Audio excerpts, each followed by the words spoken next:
Hi, my name is Frances Starling Campbell, and I'm doing my presentation on lithium toxicity in the elderly. So, lithium is a mood stabilizer that is used to treat bipolar 1 disorder. And bipolar is characterized by mood swings ranging from profound depression to euphoria with mania. Delusions or hallucinations may or may not be present. Lithium functions with a very limited therapeutic index, and high lithium levels are associated with lithium toxicity.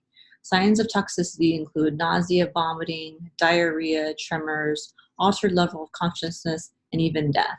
I chose this topic because I'm going to be a psychiatric mental health nurse practitioner, and I'm going to be prescribing this medication to an aging population. So I thought it would be interesting to read up more on this topic. So when I was doing my literature review, I came across a couple of case studies that I found to be really interesting. So one of them talked about a 58-year-old man who obtained lithium toxicity after being on the medication for 20 years, which is really disheartening because if you can get a patient that has a diagnosis of bipolar disorder to take medication for that length of time, which is really an accomplishment for the practitioner as well as the patient. It's really a setback for them to have toxicity and then have to possibly start a new medication. But in this case, this individual had some comorbidities, had hypertension, diabetes, and he was also on an ACE inhibitor.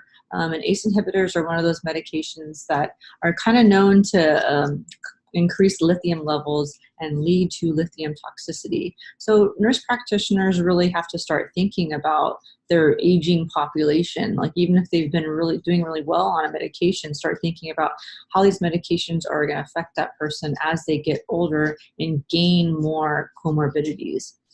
Another article that I read about was about how lithium toxicity can present itself even when lithium levels are normal. So I've seen this in the clinical setting, and you're just like, wow, the person presenting with lithium toxicity, but their lithium levels were normal. So this article talked about how lithium levels can exit the central nervous system 6 to 12 hours longer than plasma levels. So the lithium might still be like in the brain, but it's not really presenting itself in the bloodstream. So I thought that was kind of interesting. So I'm using the health promotion model, and health promotion behavior is desired behavior outcome, which makes it to the endpoint in the health promotion model. These behaviors should result in improved health, enhanced functional ability, and better quality of life at all stages of development. The final behavioral demand is also influenced by the immediate competing demand and preferences, which can derail intended actions for promoting health. So as nurse practitioners, we can assess the patient for perceived barriers and re-educate the patient based off of the assessment. So this is kind of with lithium, we can find out, well, what's stopping you from maybe going to get your labs done, or what's stopping you from making sure you're adequately hydrated or not having adequate salt intake. And then we can, based off of that assessment, then educate the patient on what they can do correctly to minimize the risks of lithium toxicity. So assessment of the target population, in this case it's the elderly, and one of the things we definitely want to do is look at their medications, because they're kind of known for having polypharmacy, just being on a lot of different medications.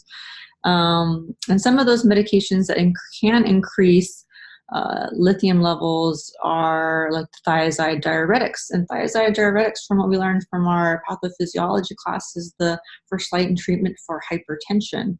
And that makes sense. It makes sense why it could cause lithium toxicity, because it's basically like diuresing them, right? So if you're diuresing them, then you're kind of dehydrating them in a way, just so you can decrease that blood volume and decrease that blood pressure.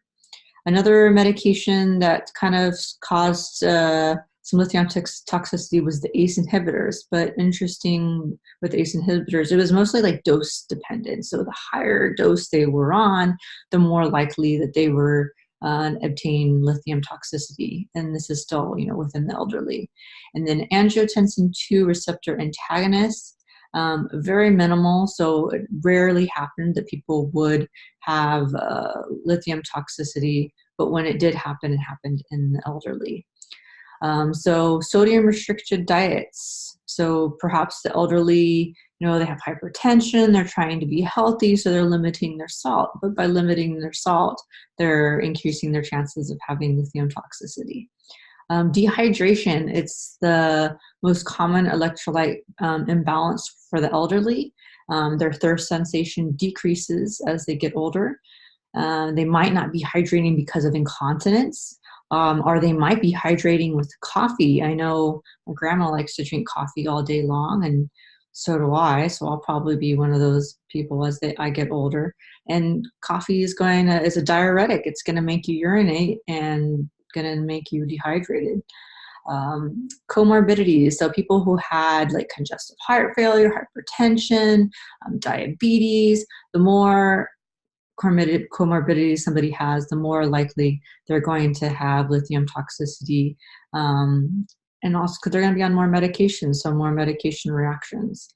And then pain, so we need to assess our patients for pain, because we're living in the opiate epidemic world, so now people are kind of left up to their own devices to cope with pain. So maybe they're just popping NSAIDs all day long, and NSAIDs are medication that you can get over the counter and aren't regulated, and they can cause lithium toxicity. So we need to teach our patients alternate ways to deal with pain, and make sure if they are taking any kind of med-sed, that they're at least taking it the way it's supposed to be prescribed. And we definitely want to look at the labs. There's lots of labs to look at, but for the sake of time, the main ones are like your BUN and creatinine. You want to assess that kidney function and make sure it's working properly, since lithium is excreted through the kidneys.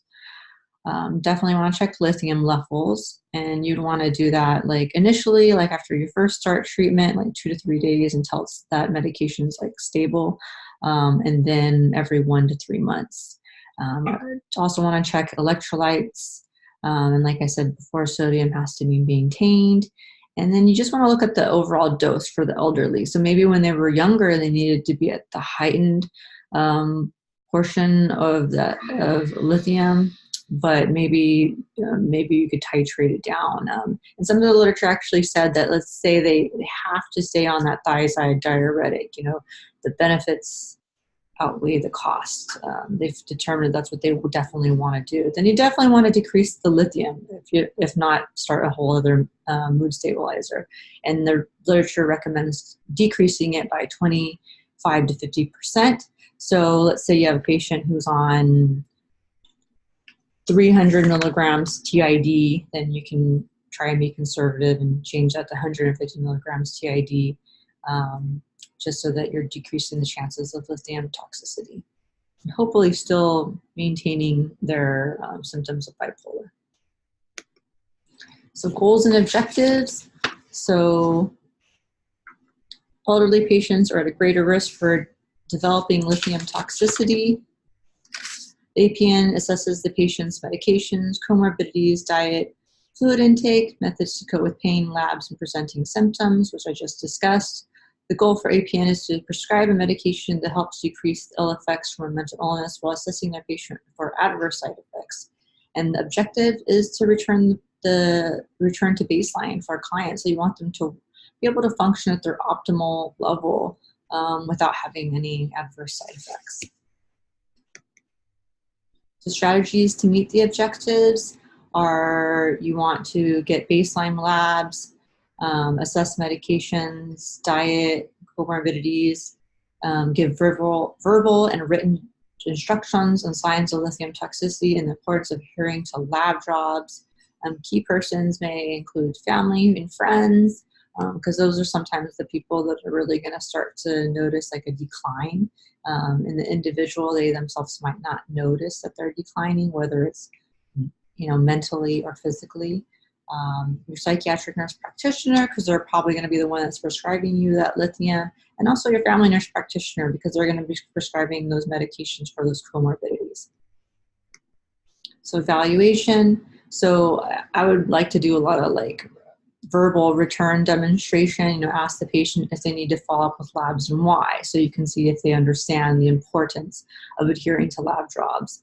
And ask the patient what part of the diet has to maintain for lithium to work properly. So hopefully they can tell me, I have to make sure that I'm hydrated. I have to make sure that I maintain my sodium intake. Review the plan with the patient to see if they're receptive or if they need more time or resources. So maybe they have to take 5 buses to come to the clinic, and they're like, no, I'm never going to come and get a lab draw. Okay, well then maybe it's time to talk about a different mood stabilizer that doesn't need such strengthened monitoring. And these are my references, and thank you for listening.